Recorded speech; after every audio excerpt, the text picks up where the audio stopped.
Հիշում եք, որ մի շաբաթ առաջ մենք Ստեփանավան էին գնացել եւ Գյուլագարակ, Կուրթան եւ Գարգար գյուղեր այցելության ժամանակ մեզ մեր հայրենակիցները խնդիր դրեցին, ասեցին, որ գյուղերը չունեն իրենց գյուղ տեխնիկան։ Պարոն Կարապետյան, մենք ուզեինք հատե տրակտոր մեր գյուղում տալ վարողության օգտեն։ Սալյարկելու կոմբայնը շատ լավ կլինի։ Հա։ Հա։ Շատ լավ։ Այդ իսկ պատճառով մենք սկսեցինք թիմով մանգալ գյուղ տեխնիկա Հայաստանով մեկ եւ փորձել ներմուծել։ Ման էին գալիս եւ նաեւ ուսումնասիրում էինք, թե որ գյուղ տեխնիկան է ամենաէֆեկտիվը տարածաշրջանի համար։ Իսկ հիմա նայենք։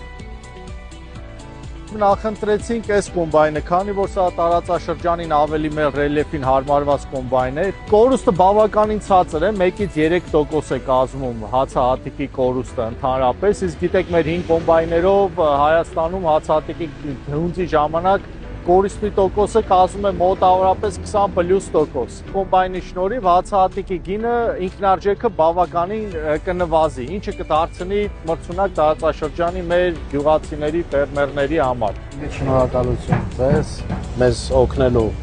մեր ներկայացրած հարցին աջակցելու համար։ Կարծում եմ սա էլ լավագույն օրինակներից մեկը կլինի, որպեսզի կարողանանք լավագույն ծառայություններ մատուցել ժողովրդին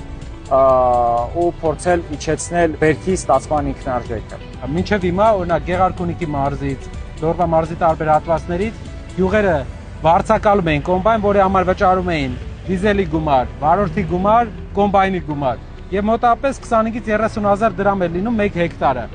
Այս պարագայում միայն դիզելի եւ վարորդի գումարն է վճարվելու, որը մոտավորապես 2 անգամ, մինչև եթե 25-30,000 դրամ էին առաջ վճարում հեկտարին, հիմա կվճարեն մինչև 15,000 դրամ եւ նաեւ կորուստը բերքի ոչ թե 20% կլինի, այլ 1-2 մինչև 5%։ Այդ պարագայում գյուղացին 2 անգամ կշահի, մեկը որ մի հեկտարի քաղը կլինի էժան, 2-ից ավել անգամ, մեկը որ բերքի կորուստ չի ունենա։